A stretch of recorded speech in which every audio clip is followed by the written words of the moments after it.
लोग सरकार को अपने साथ ऐसा क्यों करने देते हैं? अमीर लोग ऐसा नहीं करने देते।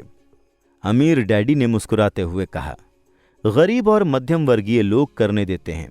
मैं शर्त लगाता हूं कि मैं तुम्हारे डैडी से ज्यादा कमाता हूं, लेकिन वो मुझसे ज्यादा टैक्स देते हैं। ऐसा कैसे हो सकता है? मैंने पूछा। उस उम्र में मुझे इसमें जरा भी समझदारी नजर नहीं आई थी। कोई सरकार को अपने साथ ऐसा क्यों करने देता है? अमीर डैडी अपनी कुर्सी पर धीरे धीरे खामोशी में हिल रहे थे और बस मेरी ओर देख रहे थे। उन्होंने पूछा, सीखने के लिए तैयार हो? मैंने अपना सर धीरे से हिला दिया। जैसा मैंने कहा था, सीखने को बहुत कुछ है। पैसे से अपने लिए काम कैसे कराया जाए, ये सीखना जिंदगी भर चलता है। ज्यादातर लोग 4 साल तक कॉलेज जाते हैं और फिर उनकी पढ़ाई खत्म हो जाती है। मैं पहले से ही जानता हूं कि पैसे का मेरा अध्ययन जीवन भर चलेगा, सिर्फ इसलिए क्योंकि मैं जितना ज्यादा जानता हूं, मुझे उतना ही अधिक पता लगता है कि मुझे आगे क्या जानने की जरूरत है। अधिकतर लोग इस विषय का कभी अध्ययन करते ही नहीं हैं। वो नौकरी करने जाते हैं, अपनी तनख्वाह लेते हैं, अपनी चेकबुक को बैलेंस करते हैं और बात खत्म हो जाती है। फिर वो आश्चर्य करते हैं कि उनके सामने पैसे संबंधी समस्याएं क्यों आती हैं। वो सोचते हैं कि ज्यादा पैसों से उनकी समस्या हल हो जाएगी और उन्हें एहसास नहीं होता कि असली समस्या ये है कि उनमें वित्तीय शिक्षा का अभाव है। तो मेरे डैडी के पास टैक्स संबंधी समस्याएं इसलिए हैं क्योंकि उन्हें पैसे की समझ नहीं है? मैंने पूछा और मैं दुविधाग्रस्त था। देखो, अमीर डैडी ने कहा, पैसे से अपने लिए काम कैसे कराया जाए, टैक्स तो ये सीखने का सिर्फ एक छोटा सा हिस्सा है। आज मैं बस ये पता लगाना चाहता था कि क्या तुम में अब भी पैसे के बारे में सीखने की प्रबल इच्छा है या नहीं। अधिकतर लोगों में ये नहीं होती है। वो बस स्कूल जाना चाहते हैं, कोई पेशा सीखना चाहते हैं, अपनी नौकरी में मजे करना चाहते हैं और ढेर सारे पैसे कमाना चाहते हैं। एक दिन वो तब जागते हैं जब उनके सामने पैसे की बड़ी समस्याएं खड़ी हो जाती हैं और इसके बाद वो जीवन में कभी नौकरी करना नहीं छोड़ सकते। पैसे के लिए काम करने की यही कीमत होती है और उन्हें ये कीमत चुकानी पड़ती है। अगर वो पैसे से अपने लिए काम कराना सीख लें तो उनके सामने ये समस्या आती ही नहीं। तो तुम में अब भी सीखने का जोश है? अमीर डैडी ने पूछा। मैंने अपना सर हिला दिया। अच्छी बात है, अमीर डैडी ने कहा। तो अब काम पर चलो। इस बार मैं तुम्हें कोई तनख्वाह नहीं दूंगा। क्या? मैंने हैरानी से पूछा। तुमने मेरी बात सुन ली। तनख्वाह बंद। तुम हर शनिवार को 3 घंटे उसी तरह काम करोगे, लेकिन इस बार तुम्हें 10 सेंट प्रति घंटे की तनख्वाह नहीं मिलेगी। तुमने कहा था कि तुम पैसे के लिए काम ना करना सीखना चाहते हो, इसीलिए मैं तुम्हें कोई तनख्वाह नहीं दे रहा हूं। मैं जो सुन रहा था उस पर यकीन नहीं कर पा रहा था। मैंने माइक से बातचीत कर ली है और उसने मुफ्त में काम करना शुरू कर दिया है। वो सामान के डिब्बों की धूल साफ कर रहा है और उन्हें करीने से जमा रहा है। बेहतर होगा कि तुम भी जल्दी से वहां पहुंचकर काम शुरू कर दो। ये ठीक नहीं है, मैं चिल्लाया। आपको मुझे कुछ ना कुछ तनख्वाह तो देते रहना चाहिए। तुमने कहा था कि तुम सीखना चाहते हो। अगर तुम ये बात अभी नहीं सीखोगे तो बड़े होकर तुम मेरे लिविंग रूम में बैठी 2 महिलाओं और उस बूढ़े आदमी जैसे बन जाओगे जो पैसे के लिए काम कर रहे हैं और ये उम्मीद कर रहे हैं कि मैं उन्हें नौकरी से ना निकालूं। या फिर तुम अपने डैडी की तरह बन जाओगे जो पैसे तो बहुत कमाते हैं लेकिन गले तक कर्ज में डूबे हुए हैं और ये उम्मीद कर रहे हैं कि ज्यादा पैसे से उनकी समस्या सुलझ जाएगी। अगर तुम यही चाहते हो तो मैं एक बार फिर से 10 सेंट प्रति घंटे के अपने पुराने वादे पर लौटने को तैयार हूं। या तुम वो कर सकते हो जो ज्यादातर लोग करते हैं, शिकायत करो कि तनख्वाह कम है और तुम ये नौकरी छोड़कर किसी दूसरी नौकरी की तलाश शुरू कर दो। मुझे समझ नहीं आ रहा है कि मैं क्या करूं, मैंने पूछा। अमीर डैडी मेरे सर को थपथपा कर बोले, इसका इस्तेमाल करो। अगर तुम इसका अच्छा इस्तेमाल करते हो तो तुम जल्दी ही मुझे धन्यवाद दोगे कि मैंने तुम्हें एक अवसर दिया और एक दिन तुम अमीर बन जाओगे। मैं वहां खड़ा रहा। मुझे अब भी यकीन नहीं हो रहा था कि मुझे कितना घटिया विकल्प दिया जा रहा था। मैं तनख्वाह बढ़वाने आया था और इसके बजाय अब मैं मुफ्त में काम करने वाला था। अमीर डैडी एक बार फिर से मेरा सर थपथपा कर बोले, इसका इस्तेमाल करो, अब जाओ यहां से और अपने काम में जुट जाओ। सबक नंबर 1, अमीर लोग पैसे के लिए काम नहीं करते। मैंने अपने गरीब डैडी को यह नहीं बताया कि अब मैं मुफ्त में काम कर रहा हूं। उन्हें यह बात समझ में नहीं आती। जाहिर है मैं उन्हें वो बात समझाने की कोशिश भी नहीं करना चाहता था जिसे मैं खुद ही नहीं समझ पाया था। अगले 3 सप्ताह तक माइक और मैं हर शनिवार मुफ्त में 3 घंटे काम करते रहे। काम से मुझे दिक्कत नहीं थी और वक्त गुजरने के साथ दिनचर्या ज्यादा आसान हो गई। लेकिन मुझे बेसबॉल मैच चूकने का मलाल था और कॉमिक बुक्स न खरीद पाने का अफसोस भी। तीसरे सप्ताह की दोपहर को अमीर डैडी वहां आए। हमने उनके ट्रक के पार्किंग में रुकने और इंजन बंद होने की आवाज सुनी। वो स्टोर में दाखिल हुए और मिसेस मार्टिन को गले लगाकर उनका अभिवादन किया। स्टोर के हालचाल पता करने के बाद वो आइसक्रीम फ्रीजर के पास गए। उसमें से 2 आइसक्रीम निकाली जिनकी कीमत चुकाई और माइक और मुझे इशारा किया, आओ घूमने चलते हैं बच्चों। हमने सड़क पार की और कुछ कारों से बचते बचाते एक बड़े घास भरे मैदान के पार गए जहां कुछ वयस्क सॉफ्टबॉल खेल रहे थे।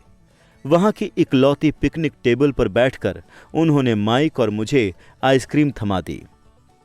कैसा चल रहा है बच्चों? ठीक है, माइक ने कहा। मैंने सहमति में सर हिला दिया। अमीर डैडी ने पूछा, अब तक कुछ नहीं सीखा? माइक और मैंने एक दूसरे की तरफ देखा, अपने कंधे उचकाए और फिर अपने सिर एक साथ हिला दिए। जीवन के एक बहुत बड़े जाल से बचना। देखो, अच्छा यही रहेगा कि तुम लोग सोचना शुरू कर दो। तुम जीवन के एक बहुत बड़े सबक के सामने खड़े हो। अगर तुम इसे सीख लेते हो तो तुम भारी स्वतंत्रता और सुरक्षित जीवन का आनंद लोगे। अगर तुम इसे नहीं सीखते हो तो तुम मिसेस मार्टिन और इस पार्क में सॉफ्टबॉल खेलने वाले अधिकतर लोगों जैसे बन जाओगे।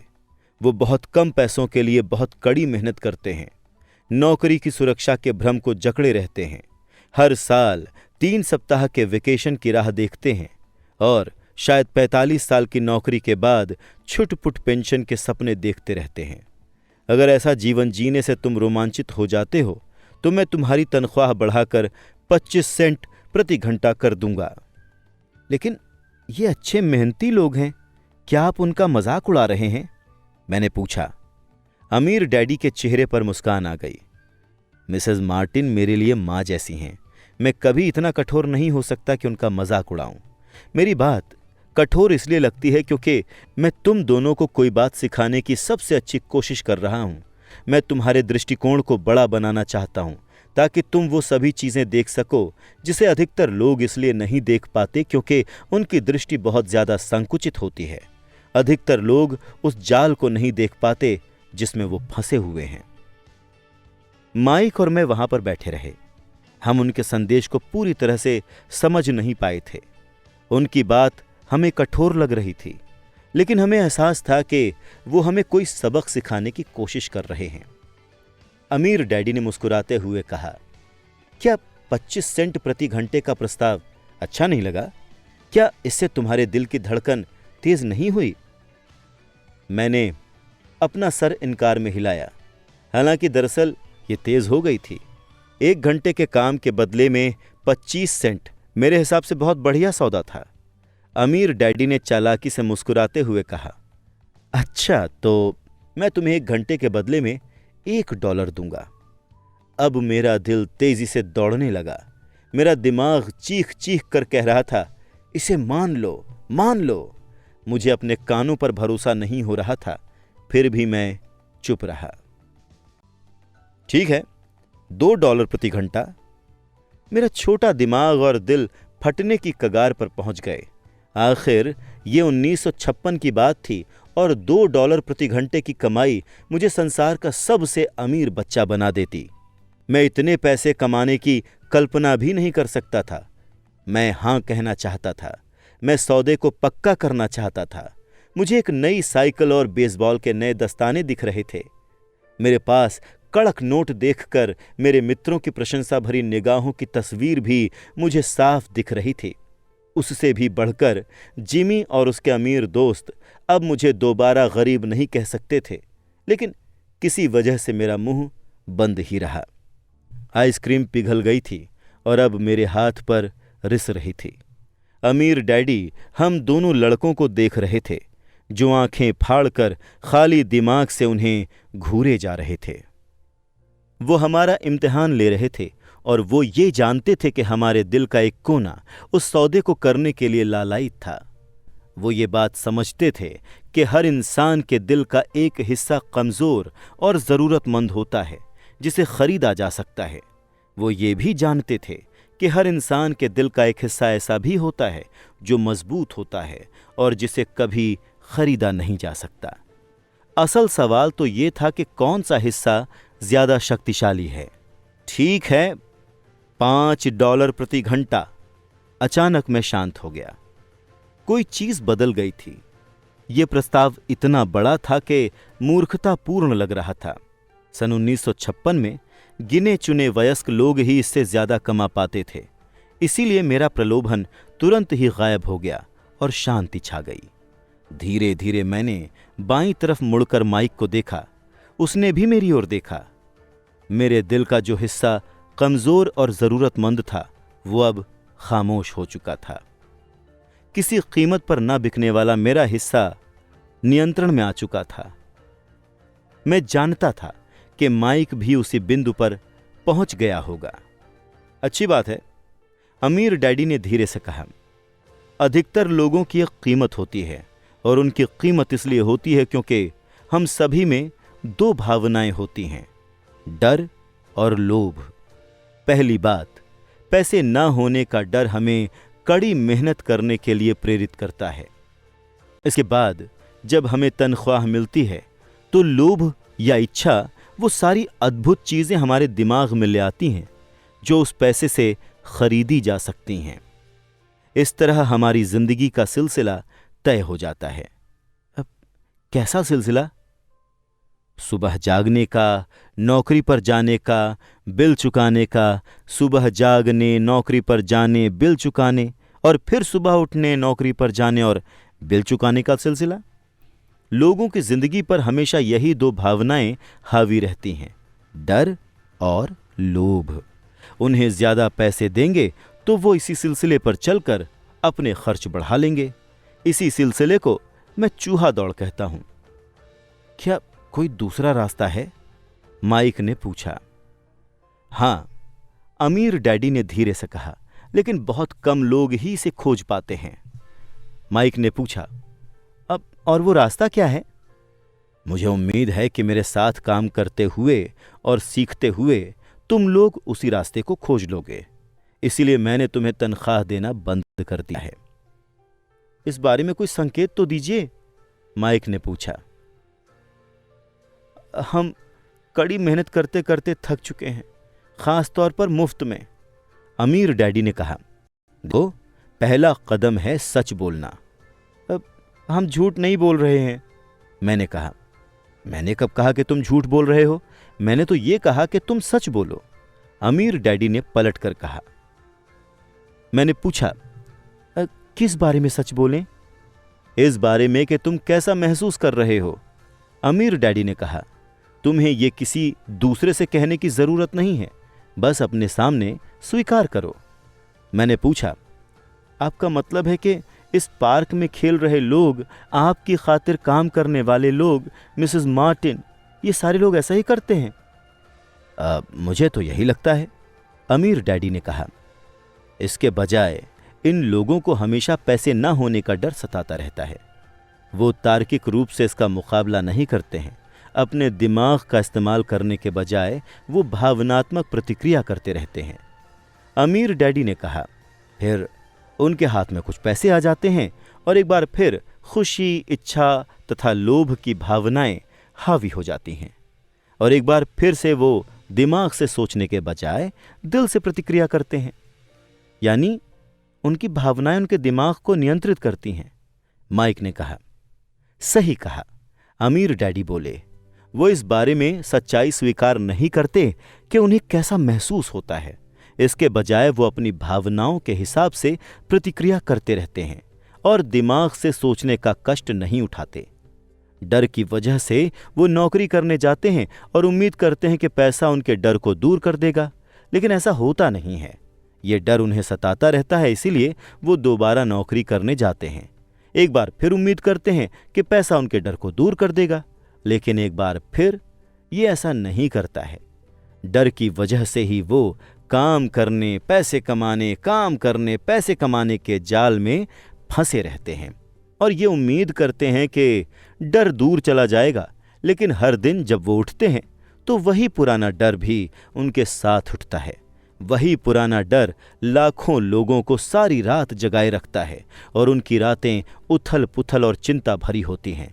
इसीलिए वो उठते हैं, नौकरी करने जाते हैं और उम्मीद करते हैं कि तनख्वाह उनके दिल को कुतरने वाले डर को मार डालेगी।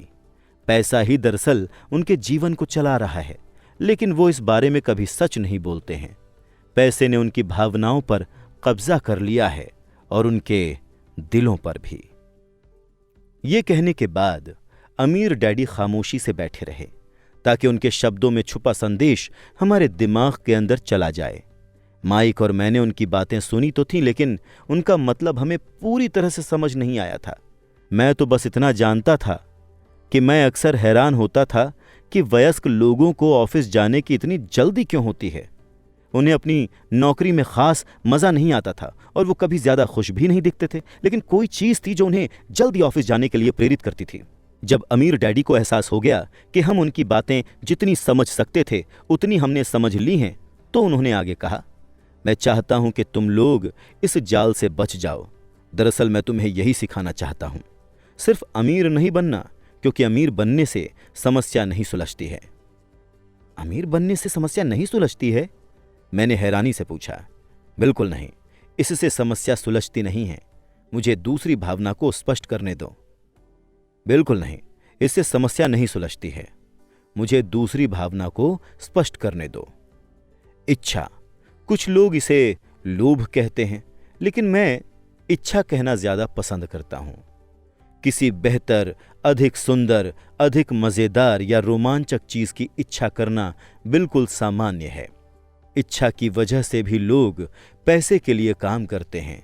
वो उस खुशी के लिए पैसा चाहते हैं जो उनके हिसाब से पैसे से खरीदी जा सकती है, लेकिन पैसा जो खुशी देता है वो अक्सर अल्पकालीन होती है। इसीलिए उन्हें अधिक खुशी, अधिक आनंद, अधिक आराम और अधिक सुरक्षा हासिल करने के लिए ज्यादा पैसे की जरूरत महसूस होने लगती है।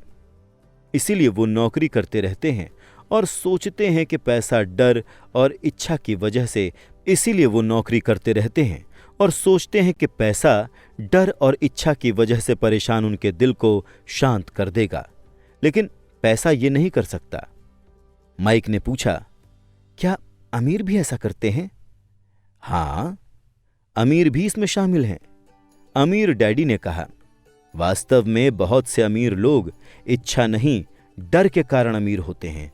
वो मानते हैं कि पैसे होने पर वो गरीबी के डर से आज़ाद हो जाएंगे, इसीलिए वो ढेर सारे पैसे इकट्ठा कर लेते हैं। लेकिन इसके बाद उन्हें पता चलता है कि उनका डर तो और ज़्यादा बढ़ गया है।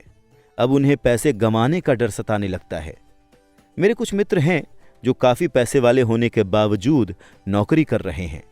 मैं ऐसे लोगों को जानता हूं जिनके पास कई मिलियन डॉलर्स हैं, लेकिन वो गरीबी के दिनों में जितना डरते थे आज उससे ज़्यादा डरते हैं।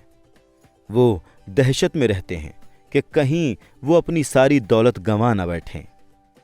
जिस डर ने उन्हें अमीर बनने के लिए प्रेरित किया था वो अब और भी बढ़ गया है। उनके दिल का कमज़ोर और ज़रूरतमंद हिस्सा दरअसल ज़्यादा तेज़ी से चीख रहा है। वो बड़े मकानों, कारों और ऐशो आराम की ज़िंदगी को गंवाना नहीं चाहते जिसे पैसे ने उनके लिए ख़रीदा है। वो इसी चिंता में घुलते रहते हैं कि अगर उनका पैसा चला गया तो उनके मित्र क्या कहेंगे। इसी वजह से कई लोग भावनात्मक रूप से कुंठित और मनोरोगी हैं। हालांकि वो अमीर दिखते हैं और उनके पास पहले से भी ज्यादा पैसा है।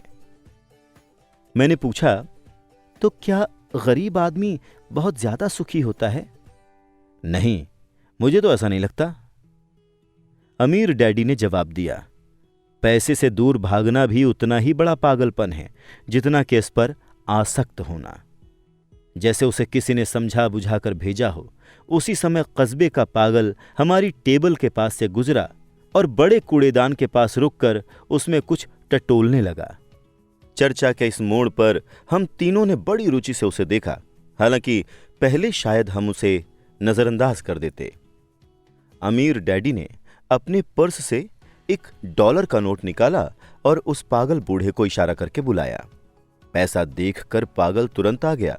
उसने नोट ले लिया, अमीर डैडी को बहुत बहुत धन्यवाद दिया और अपनी खुशकिस्मती पर खुश होकर तेजी से वहां से चला गया। उसमें और मेरे ज्यादातर कर्मचारियों में बहुत अंतर नहीं है। अमीर डैडी ने कहा, मैं ऐसे बहुत से लोगों से मिला हूं जो कहते हैं, ओह, पैसे में मेरी कोई दिलचस्पी नहीं है, लेकिन फिर भी वो 8 घंटे नौकरी करते हैं। ये सच्चाई को नकारना है। अगर उनकी पैसे में कोई दिलचस्पी ही नहीं है तो फिर वो नौकरी क्यों कर रहे हैं? इस तरह की सोच शायद उस आदमी से ज्यादा पागलपन भरी है जो पैसों पर कुंडली मारकर बैठ जाता है। जब मैं वहां अपने अमीर डैडी की बातें सुन रहा था तो मेरे दिमाग में वो बात आ गई जो मेरे खुद के डैडी ने असंख्य बार कही थी, मेरी पैसों में कोई दिलचस्पी नहीं है। वो इन शब्दों को अक्सर कहते रहते थे। वो ये कहकर खुद को हमेशा सुरक्षित कर लेते थे, मैं इसलिए नौकरी करता हूं क्योंकि मैं अपने काम से प्यार करता हूं। तो हम क्या करें? मैंने पूछा। पैसे के लिए तब तक काम ना करें जब तक कि डर और लोभ की भावनाएं पूरी तरह से हमारे दिल से खत्म नहीं हो जाती। नहीं, इसमें तो बहुत समय बर्बाद हो जाएगा, अमीर डैडी ने कहा। भावनाओं की वजह से ही तो हम इंसान हैं। इमोशन या भावना का मतलब है चलायमान ऊर्जा। अपनी भावनाओं के बारे में ईमानदार रहो और अपने दिमाग तथा भावनाओं का इस्तेमाल अपने विरोध में करने के बजाय अपने पक्ष में करो। ओहो, माइक ने कहा, अभी मैंने जो कहा है, अगर वो तुम्हें पूरी तरह से समझ में ना आया हो तो उसकी चिंता मत करो। आने वाले सालों में तुम इसे ज्यादा अच्छी तरह से समझ जाओगे। बस अपनी भावनाओं पर प्रतिक्रिया करने के बजाय उनका अवलोकन करो। अधिकतर लोग ये नहीं जानते हैं कि वो अपने दिमाग से सोचने के बजाय अपनी भावनाओं से सोच रहे हैं। तुम्हारी भावनाएं हमेशा मौजूद रहेंगी, लेकिन तुम्हें अपने दिमाग से सोचना सीखना होता है। मैंने पूछा, क्या आप मुझे कोई उदाहरण दे सकते हैं? बिल्कुल, अमीर डैडी ने जवाब दिया। जब कोई व्यक्ति कहता है कि मुझे नौकरी खोजने की जरूरत है तो संभवतः एक भावना सोच रही है। इस विचार का असल कारण है पैसे न होने का डर। लेकिन बिल चुकाने के लिए लोगों को पैसे की जरूरत पड़ती है। मैंने कहा, निश्चित रूप से पड़ती है।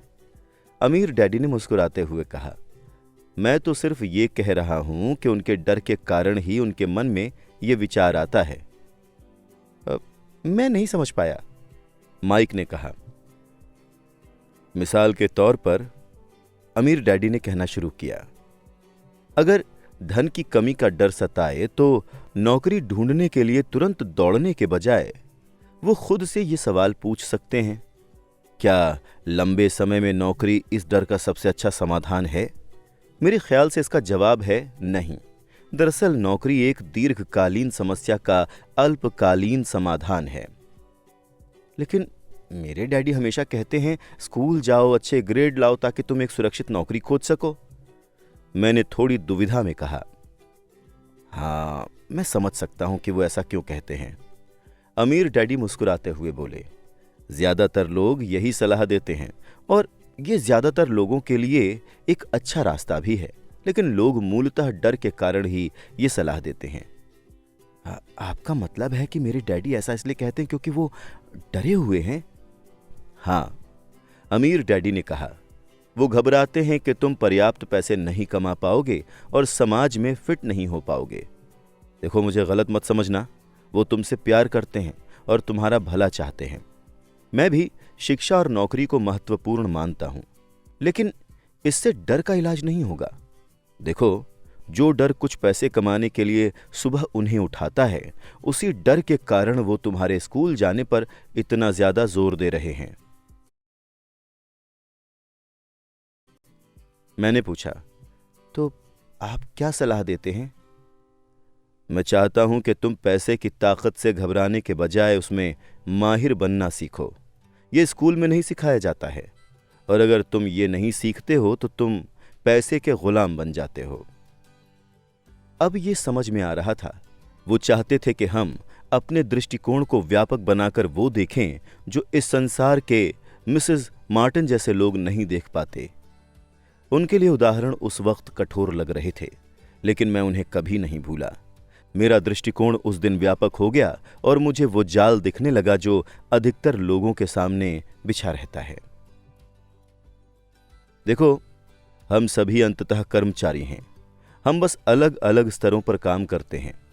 अमीर डैडी ने कहा, मैं बस ये चाहता हूं कि तुम लड़कों के पास उस जाल से बचने का अवसर रहे जो डर और इच्छा नामक दो फंदों या भावनाओं से बुना जाता है।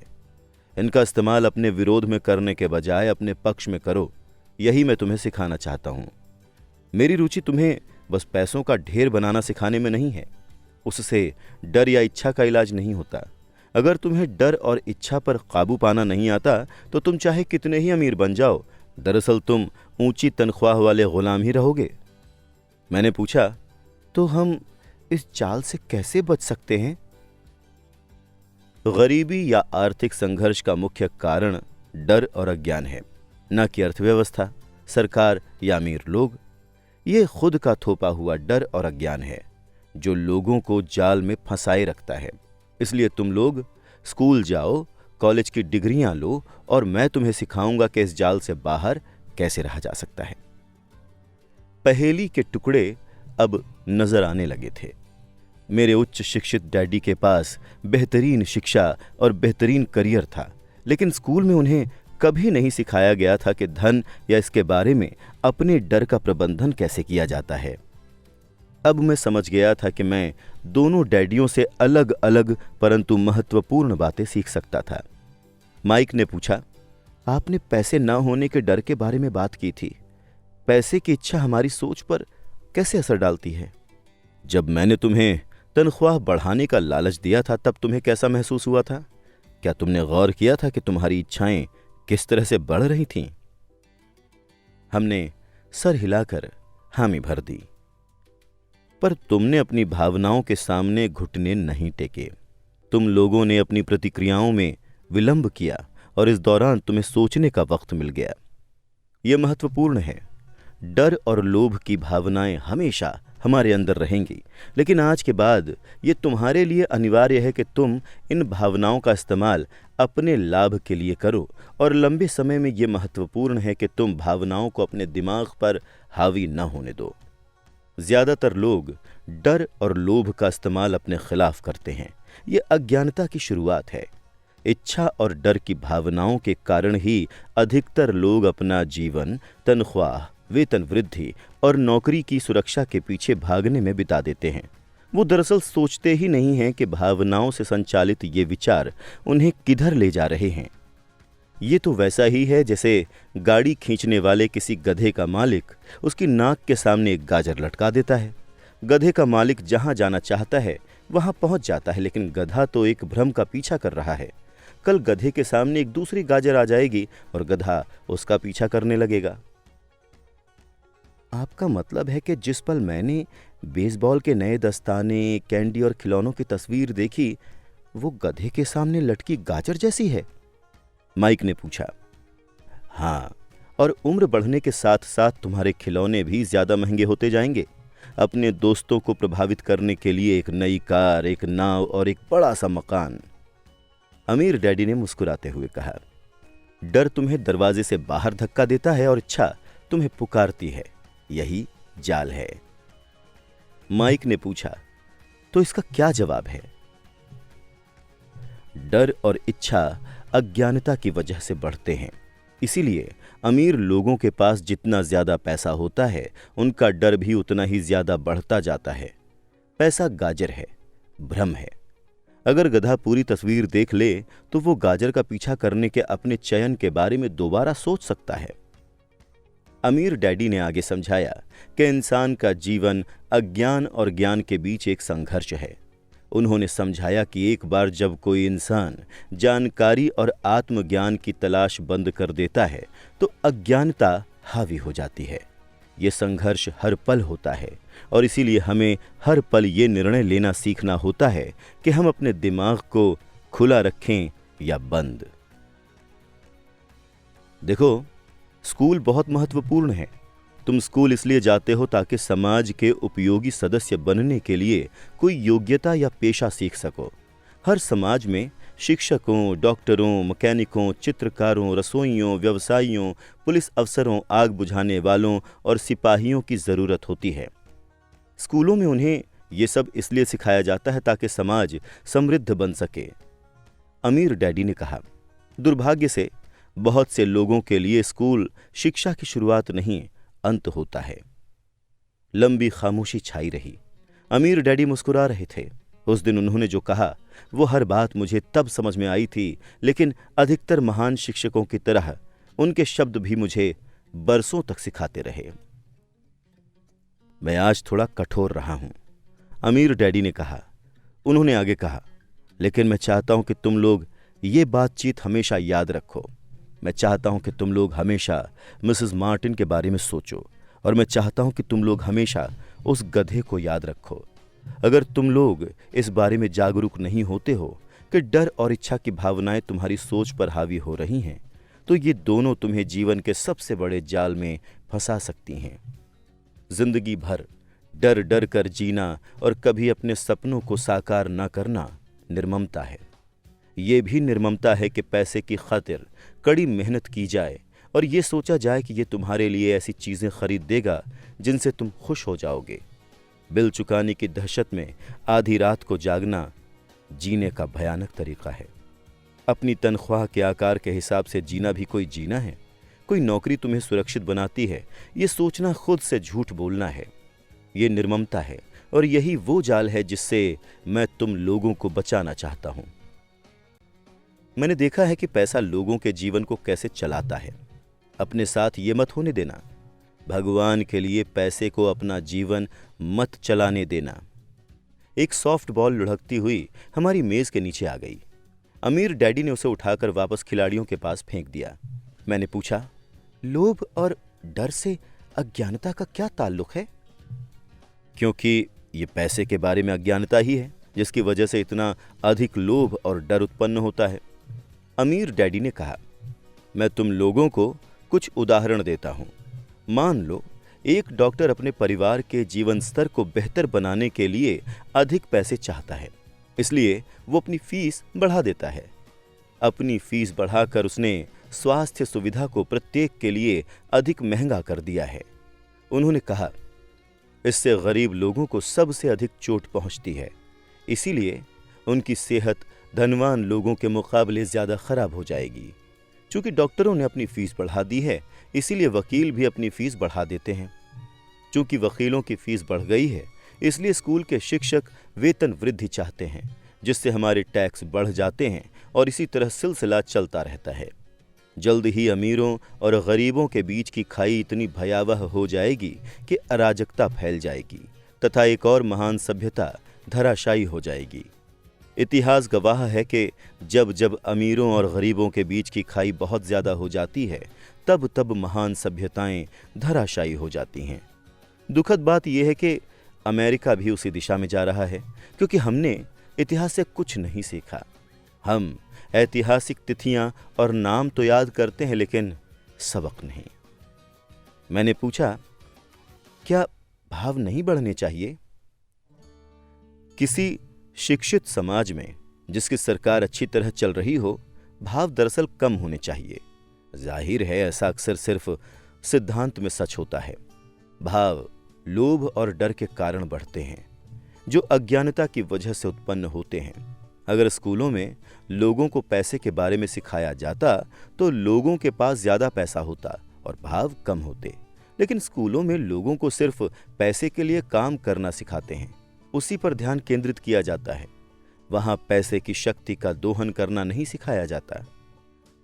लेकिन हमारे यहाँ बिजनेस स्कूल भी तो हैं, माइक ने पूछा। और आप ही तो मुझे अपना एमबीए करने के लिए प्रोत्साहित करते हैं। हाँ, अमीर डैडी ने कहा, लेकिन अक्सर बिजनेस स्कूल में कर्मचारियों को खर्च में कटौती करने वाले परिष्कृत अकाउंटेंट बनने का प्रशिक्षण दिया जाता है। अगर कोई परिष्कृत अकाउंटेंट किसी कारोबार को संभाले तो ईश्वर ही मालिक है।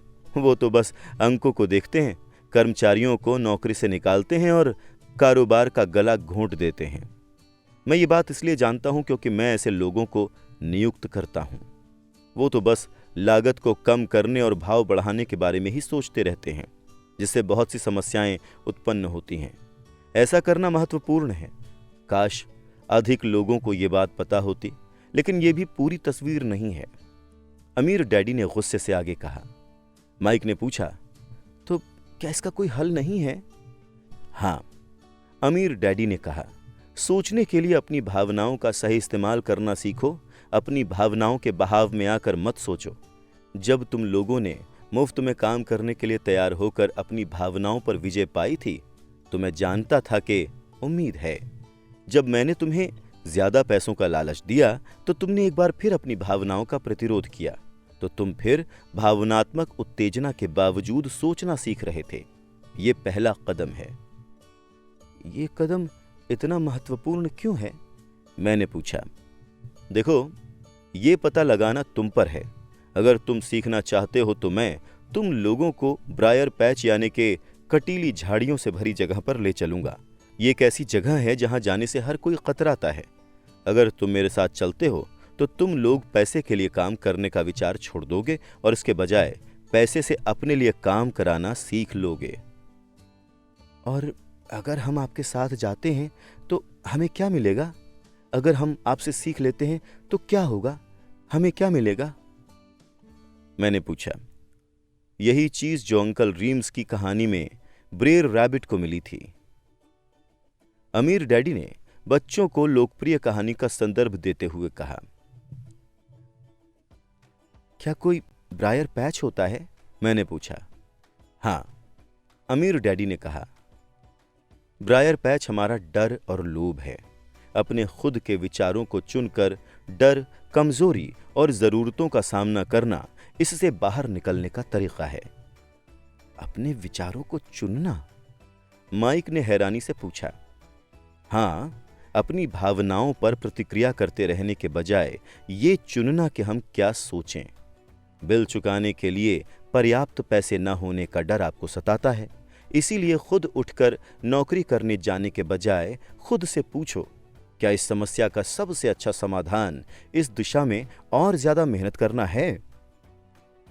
अधिकतर लोग इतने डरे होते हैं कि वो तार्किक रूप से चीजों पर पूरा विचार नहीं करते हैं और इसके बजाय उस नौकरी करने जाने के लिए दरवाजे से बाहर दौड़ जाते हैं, जिससे वो नफरत करते हैं। परेशानी पैदा करने वाली स्थिति नियंत्रण में आ जाती है। अपने विचार चुनने से मेरा यही मतलब है। और हम ऐसा कैसे कर सकते हैं? माइक ने पूछा। मैं तुम्हें वही सिखाऊंगा। मैं तुम्हें सिखाऊंगा कि अपनी सुबह की कॉफी गटक कर दरवाजे से बाहर भागने वाले हड़बड़ी में काम करने के बजाय तुम अपने विचारों को चुन सको। जो मैंने पहले कहा था उसे याद रखो। नौकरी एक दीर्घकालीन समस्या का अल्पकालीन समाधान है। अधिकतर लोगों के दिमाग में केवल एक ही समस्या रहती है और ये अल्पकालीन होती है। ये समस्या है महीने के आखिर में चुकाए जाने वाले बिल, यानी परेशानी पैदा करने वाली स्थिति। पैसा उनके जीवन को नियंत्रित करता है, या मुझे ये कहना चाहिए कि पैसे के बारे में डर और अज्ञान इसे नियंत्रित करता है। इसलिए वो वही करते हैं जो उनके माता पिता ने किया था। वो हर दिन उठते हैं और पैसे के लिए काम करने चले जाते हैं और ये सवाल पूछने का समय ही नहीं निकालते हैं, क्या कोई दूसरा तरीका है? उनके दिमाग नहीं, उनकी भावनाएं उनकी सोच को नियंत्रित करती हैं। माइक ने पूछा, क्या आप भावनाओं की सोच और दिमाग की सोच का फर्क बता सकते हैं? क्यों नहीं, मैं तो इसे सारे समय सुनता रहता हूं। अमीर डैडी ने कहा। मैं ऐसी बातें सुनता हूं। देखिए, हर किसी को काम करना होता है, या फिर अमीर बदमाश होते हैं, या मैं दूसरी नौकरी खोज लूंगा। मैं इस वेतन वृद्धि का हकदार हूं। आप इस तरह मेरा शोषण नहीं कर सकते, या मुझे ये नौकरी इसलिए पसंद है क्योंकि ये सुरक्षित है। कोई भी ये नहीं पूछता क्या कोई ऐसी चीज है जो मैं यहां नहीं समझ रहा हूं। इस सवाल से भावनात्मक विचारों की जंजीर टूट जाएगी और तुम्हें ज्यादा अच्छी तरह सोचने का समय मिल जाएगा। जब हम दोबारा स्टोर की ओर बढ़े तो अमीर डैडी ने स्पष्ट किया कि अमीर लोग सचमुच पैसे बनाते थे, वो इसके लिए काम नहीं करते थे। उन्होंने आगे बताया कि जब माइक और मैं शीशे से 5 सेंट के सिक्के ढालते समय सोच रहे थे कि हम पैसे बना रहे थे, तो हम उस तरह सोचने के काफी करीब थे जिस तरह अमीर लोग सोचते थे। समस्या ये थी कि सिक्के ढालना सरकार और बैंकों के लिए कानूनी था, लेकिन हमारे लिए गैर कानूनी था। उन्होंने हमें बताया कि शून्य से पैसे बनाने के कानूनी तरीके भी होते हैं। अमीर डैडी ने बाद में बताया कि अमीर लोग जानते हैं कि पैसा एक भ्रम है जो दरअसल गधे के सामने लटकी गाजर जैसा है। सिर्फ डर और लोभ की वजह से ही अरबों लोग पैसे के भ्रम में फंसे रहते हैं और यकीन करते हैं कि पैसा असली है। ये नहीं है। पैसा दरअसल बनाया गया है। जनता के अज्ञान और विश्वास के भ्रम की वजह से ही ताश का ये महल खड़ा हुआ है। उन्होंने बताया कि पहले अमेरिका में स्वर्ण पैमाना प्रचलित था और बाद में हर डॉलर का नोट दरअसल चांदी का प्रमाण पत्र हो गया। उन्हें इस अफवाह से चिंता हो रही थी कि किसी दिन हम स्वर्ण पैमाने को छोड़ देंगे और हमारे डॉलर के पीछे किसी वास्तविक संपत्ति का समर्थन नहीं होगा। बच्चों, अगर ऐसा होता है तो कोहराम मच जाएगा। गरीब, मध्यम वर्गीय और अज्ञानी लोगों की जिंदगी सिर्फ इसलिए बर्बाद हो जाएगी क्योंकि वो यकीन करते रहेंगे कि पैसा वास्तविक है और वो जिस कंपनी या सरकार के लिए काम करते हैं वो उनकी देखभाल करेगी। उनकी बातें दरअसल उस दिन मेरी समझ में नहीं आ रही थीं, लेकिन आगे के सालों में इनमें काफी समझदारी नजर आई। वो देखना जो दूसरे नहीं देख पाते। जब अमीर डैडी अपने छोटे सुपरमार्केट के बाहर अपने पिकअप ट्रक में चढ़े तो उन्होंने कहा, लेकिन तुम तनख्वाह की जरूरत को जितनी जल्दी भूल जाओगे, तुम्हारी आगे की जिंदगी उतनी ही आसान हो जाएगी। अपने दिमाग का इस्तेमाल करते रहो, मुफ्त में काम करते रहो और जल्द ही तुम्हारा दिमाग तुम्हें पैसे बनाने के तरीके दिखाने लगेगा, जिनसे तुम्हारी इतनी ज्यादा कमाई होगी जितनी कि मैं तुम्हें कभी भी नहीं दे सकता। तुम ऐसी चीजें देखोगे जो दूसरे लोग कभी नहीं देख पाते। अधिकतर लोग इन अवसरों को कभी नहीं देख पाते क्योंकि वो पैसे और सुरक्षा की तलाश करते हैं। इसीलिए उन्हें सिर्फ वही मिलता है। जिस पल तुम एक अवसर भांप लेते हो तो तुम जिंदगी भर अवसर भांप सकते हो। जिस पल तुम ऐसा कर लोगे, मैं तुम्हें कोई दूसरी चीज सिखाऊंगा। इसे सीख लोगे तो तुम जीवन के सबसे बड़े जालों में से एक से बच जाओगे। माइक और मैंने स्टोर से अपना सामान उठाया और हाथ हिलाकर मिसेस मार्टिन से विदा ली। हम पार्क में जाकर उसी पिकनिक बेंच पर बैठ गए और कई घंटे तक सोचते तथा बात करते रहे। स्कूल में भी हमने अगले सप्ताह सोचा और बातें की। 2 और सप्ताह तक हम सोचते रहे, बात करते रहे और मुफ्त में काम करते रहे। दूसरे शनिवार के अंत में मैं एक बार फिर मिसेस मार्टिन से विदा ले रहा था और कॉमिक बुक स्टैंड को हसरत भरी निगाह से देख रहा था। हर शनिवार 30 सेंट ना मिलने के बारे में सबसे दुखद चीज यही थी कि मेरे पास कॉमिक बुक्स खरीदने के लिए कोई पैसा नहीं था। जब मिसेस मार्टिन ने माइक और मुझसे विदा ली तो अचानक मैंने उन्हें एक ऐसी चीज करते देखा जो मैंने उन्हें पहले कभी करते हुए नहीं देखा था। मिसेस मार्टिन कॉमिक बुक के सामने वाले पन्ने को आधे में काट रही थीं। उन्होंने कॉमिक बुक का आधा कवर अपने पास रख लिया और बाकी की पुस्तक एक बड़े कार्डबोर्ड बॉक्स में फेंक दी।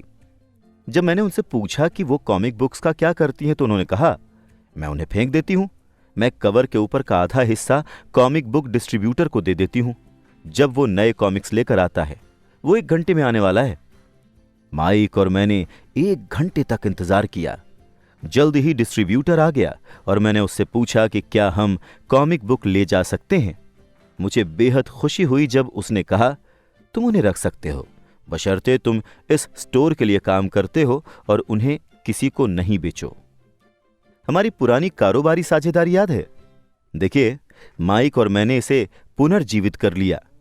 माइक के बेसमेंट में एक खाली कमरे का इस्तेमाल करते हुए हमने वहां सैकड़ों कॉमिक बुक्स का ढेर लगाना शुरू कर दिया। हमने माइक की छोटी बहन को हेड लाइब्रेरियन नियुक्त कर दिया, जिसे पढ़ने में मजा आता था। वो लाइब्रेरी में आने वाले हर बच्चे से 10 सेंट लेती थी, जो हर दिन स्कूल के बाद 2:30 बजे से 4:30 बजे तक खुली रहती थी। ग्राहक यानी इलाके के बच्चे 2 घंटे में जितनी चाहे उतनी कॉमिक्स पढ़ सकते थे। ये उनके लिए बहुत बढ़िया सौदा था, क्योंकि एक कॉमिक 10 सेंट में आती थी और 2 घंटे में वो 5-6 कॉमिक्स पढ़ सकते थे। माइक की बहन बच्चों के जाते समय उनकी तलाशी लेती थी। इस तरह वो ये सुनिश्चित करती थी कि कोई कॉमिक बुक अपने साथ छुपा कर तो नहीं ले जा रहा। वो हिसाब किताब भी रखती थी और ये लिखती थी कि हर दिन कितने बच्चे आए, वो कौन थे और उनके सुझाव क्या थे।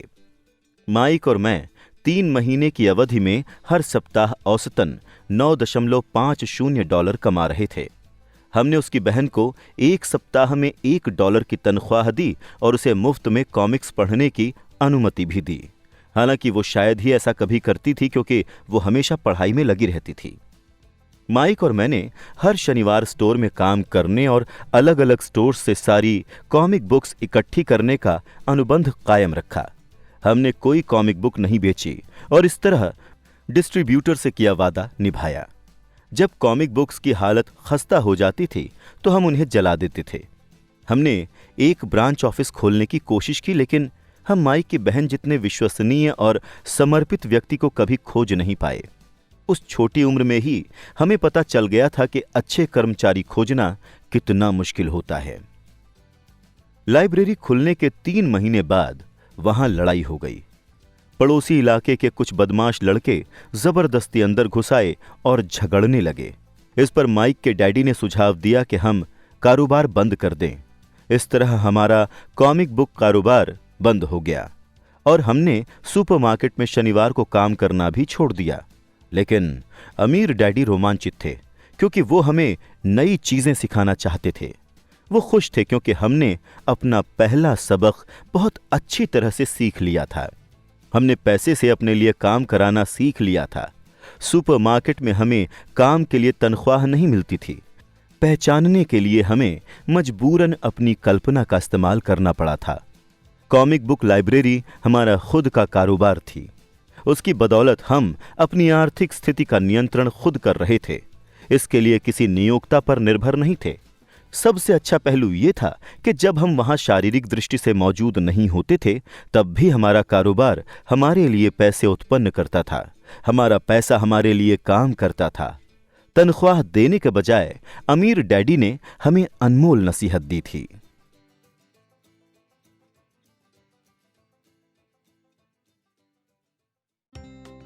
अध्ययन सत्र अध्याय 1 सबक 1 अमीर लोग पैसे के लिए काम नहीं करते।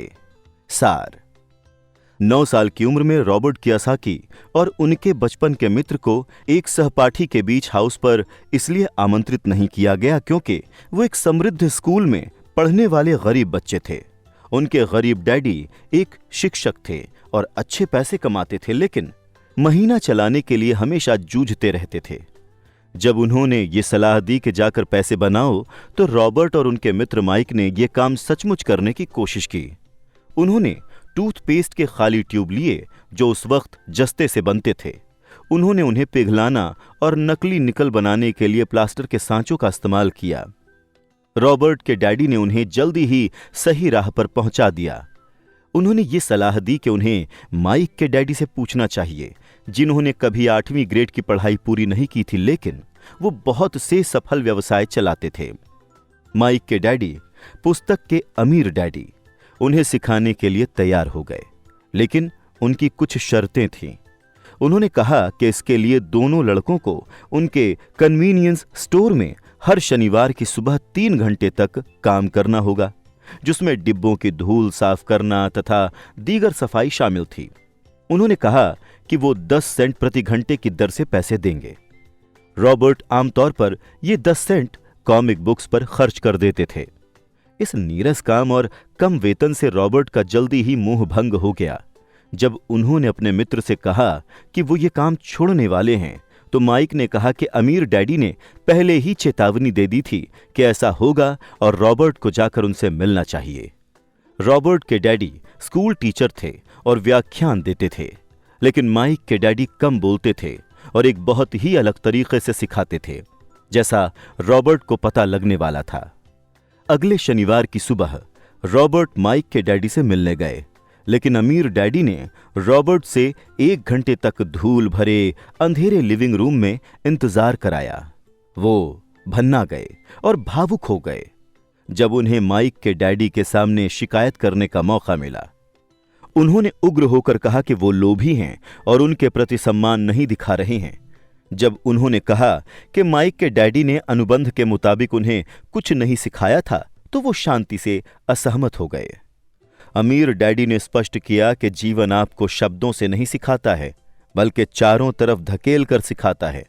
कुछ लोग जीवन के धक्कों को चुपचाप झेल जाते हैं, बाकी नाराज हो जाते हैं और अपने बॉस या उनके प्रियजनों के खिलाफ भड़ास निकालते रहते हैं। लेकिन कुछ लोग इससे सबक सीखते हैं और वास्तव में जीवन के धक्कों का स्वागत करते हैं, क्योंकि इसका मतलब है कि उन्हें कुछ सीखने की जरूरत है। जो लोग ये सबक नहीं सीखते, वो जीवन भर व्यक्ति को दोष देते रहते हैं और किसी बड़े अवसर का इंतजार करते हैं या सुरक्षित खेलने और कभी जोखिम न लेने या बड़ी जीत हासिल न करने का निर्णय लेते हैं। उन्होंने रॉबर्ट को बताया कि वो और माइक पहले लोग थे जिन्होंने उनसे कभी पैसे बनाने का तरीका सीखना चाहा था। उनके पास 150 से ज्यादा कर्मचारी थे और हालांकि उन्होंने नौकरी मांगी थी, लेकिन उन्होंने रॉबर्ट और माइक की तरह कभी ज्ञान नहीं मांगा था। इसलिए अमीर डैडी ने जीवन की तरह सिखाने की कोशिश में लड़कों को थोड़ा आसपास छकाया। रॉबर्ट ने पूछा कि उन्होंने क्या सबक सीखा, सिवाय इसके कि अमीर डैडी ओछे थे और अपने कर्मचारियों का शोषण करते थे। अमीर डैडी ने इस बात पर उन्हें चुनौती दी और कहा कि ज्यादातर लोग दूसरों को दोष देते हैं, जबकि वास्तव में उनका नजरिया ही उनकी समस्या होता है। समस्या को कौन सुलझाएगा? उनका मस्तिष्क। माइक के डैडी ने कहा। वो चाहते थे कि रॉबर्ट ये सीखें कि पैसा कैसे काम करता है, ताकि वो इससे अपनी खातिर काम करा सकें। वो रॉबर्ट के क्रोध को देखकर भी खुश थे, क्योंकि क्रोध प्रेम के साथ मिलकर जोश को बनाता है, जो सीखने का एक अहम घटक है। उन्होंने आगे कहा कि पैसा लोगों की समस्याओं को नहीं सुलझा सकता। कई लोगों के पास भारी तनख्वाह वाली नौकरी तो होती है, लेकिन उसके बावजूद वो पैसे की समस्याओं से घिरे रहते हैं, जैसे रॉबर्ट के गरीब डैडी, क्योंकि वो ये जानते ही नहीं कि पैसे से अपनी खातिर काम कैसे कराएं। उन्होंने कहा कि अगर रॉबर्ट ने यह सबक अभी नहीं सीखा, तो उन्होंने 10 सेंट प्रति घंटे की नौकरी में जो महसूस किया था, यानी निराशा और ये महसूस करना जैसे ये वेतन काफी नहीं था, वैसा ही वो जीवन भर महसूस करते रहेंगे। उन्होंने रॉबर्ट को टैक्स की अवधारणा बताई और ये स्पष्ट किया कि गरीब और मध्यम वर्गीय लोग सरकार को उन पर टैक्स लगाने की अनुमति देते हैं, लेकिन अमीर नहीं देते। उन्होंने पूछा कि क्या रॉबर्ट में अभी सीखने के प्रति जोश था। जब उन्होंने हाँ कहा, तो अमीर डैडी ने उनसे कहा कि अब वो स्टोर में काम करने के लिए उन्हें पैसे नहीं देंगे। उन्होंने रॉबर्ट से कहा कि वो इसके पीछे का अर्थ निकालने के लिए अपने दिमाग का इस्तेमाल करें। रॉबर्ट और माइक ने 3 सप्ताह तक मुफ्त में काम किया। माइक के डैडी आए और उन्हें बातचीत के लिए बाहर ले गए। उन्होंने पूछा कि क्या उन्होंने अब तक कोई चीज सीखी। वो कुछ नहीं सीख पाए थे। अमीर डैडी ने उन्हें बताया कि अगर वो इस सबक को नहीं सीखते हैं, तो वो ज्यादातर लोगों जैसे होंगे जो जीवन भर कम पैसे के लिए कड़ी मेहनत करते रहते हैं। उन्होंने प्रति घंटे 25 सेंट वेतन का प्रस्ताव रखा, जिसका बच्चों ने प्रतिरोध किया। उन्होंने इसे बढ़ाकर $1 प्रति घंटे कर दिया, फिर $2, लेकिन रॉबर्ट खामोश बने रहे। 1 घंटे के $5 के अंतिम प्रस्ताव, जो उस वक्त एक भारी रकम थी, उसके बाद रॉबर्ट जान गए कि वो नहीं बिकेंगे। अमीर डैडी ने कहा कि ये अच्छी बात थी कि उनकी कोई कीमत नहीं थी। ज्यादातर लोगों की होती है, क्योंकि डर और लोभ उनके जीवन को नियंत्रित करता है। गरीबी का डर उनसे कड़ी मेहनत कराता है और वेतन कमवाता है, लेकिन एक बार जब उनके पास वेतन आ जाता है तो लोभवश वो उन तमाम चीजों के बारे में सोचने लगते हैं जिन्हें वो खरीद सकते हैं। इससे उन्हें ज्यादा पैसे की जरूरत महसूस होती है ताकि वो ज्यादा खर्च कर सकें। इसी को अमीर डैडी चूहा दौड़ कहते थे। उन्होंने लड़कों को बताया कि पहला कदम खुद के सामने ये स्वीकार करना है कि वो क्या महसूस कर रहे हैं। अक्सर लोग तार्किक दृष्टि से सोचने के बजाय अपनी भावनाओं के तहत प्रतिक्रिया करते हैं। वो ये स्वीकार करने से डरते हैं कि पैसा ही उनके जीवन को चला रहा है, इसीलिए पैसा उन्हें नियंत्रित करता है। ऐसी बात नहीं है कि इस डर का सामना सिर्फ गरीब लोग ही करते हैं। अमीर लोगों को भी अक्सर डर लगता है। अमीर डैडी लड़कों को सिर्फ अमीर बनना ही नहीं सिखाना चाहते थे, क्योंकि पैसे से समस्या नहीं सुलझती है। अमीर डैडी ने उन्हें बताया कि स्कूल महत्वपूर्ण है, लेकिन ज्यादातर लोगों के लिए ये शुरुआत नहीं बल्कि अंत है। और कुंजी ये है कि लड़के सोचने के लिए अपनी भावनाओं का इस्तेमाल करना सीखें। अपनी भावनाओं से सोचना न सीखें, उन्हें अपने विचारों का चयन करना सीखना चाहिए। अमीर डैडी ने उन्हें बताया कि वो पैसा कमाने के तरीकों पर निगाह रखें। जिस पल आप किसी अवसर को देख लेते हैं, आप जीवन भर अवसरों को देखने लगेंगे। लड़कों ने ऐसा ही किया और जल्दी ही उन्हें एक लाइब्रेरी बनाने का अवसर दिखा, जहां बच्चे प्रवेश शुल्क देकर 2 घंटे में मनचाही कॉमिक पुस्तकें पढ़ सकते थे, बिना बिकी कॉमिक बुक्स जो कन्वीनियंस स्टोर से फेंक दी जाती थी।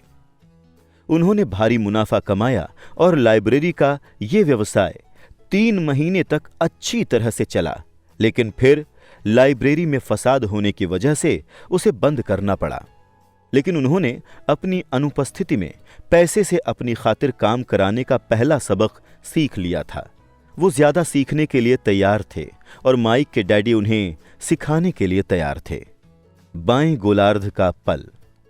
ऊंचे वेतन वाली नौकरी के बावजूद रॉबर्ट के गरीब डैडी जैसे लोग खर्चा चलाने के लिए हमेशा संघर्ष करते रहते हैं। दाएं गोलार्ध का पल।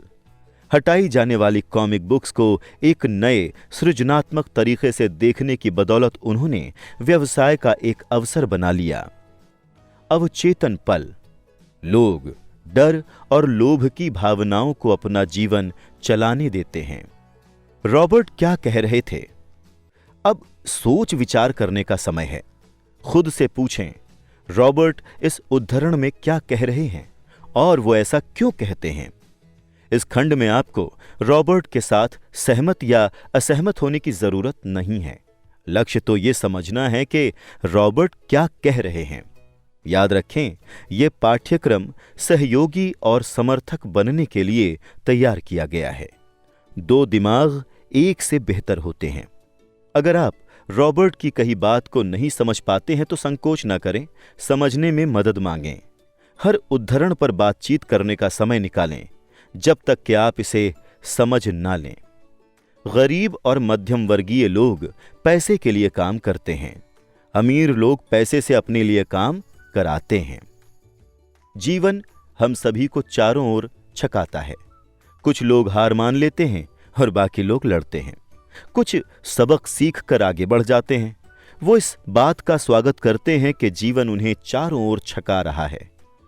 मुझे दोष देना और ये सोचना छोड़ दें कि मैं समस्या हूं। अगर आप सोचते हैं कि मैं समस्या हूं तो आपको मुझे बदलना होगा। अगर आपको यह एहसास होता है कि आप ही समस्या हैं तो आप खुद को बदल सकते हैं, कुछ सीख सकते हैं और ज्यादा बुद्धिमान बन सकते हैं। जब पैसे की बात आती है तो ज्यादातर लोग खेल को सुरक्षित खेलना और सुरक्षित महसूस करना चाहते हैं। इसीलिए जोश उन्हें दिशा नहीं दिखाता है, डर दिखाता है। ज्यादातर लोगों को अगर ज्यादा पैसा दिया जाए तो केवल ज्यादा कर्ज में ही डूबेंगे। डर की वजह से ही ज्यादातर लोग नौकरी करते रहते हैं, जैसे बिल न चुका पाने का डर, नौकरी छूटने का डर, पर्याप्त पैसे न होने का डर और दोबारा नए सिरे से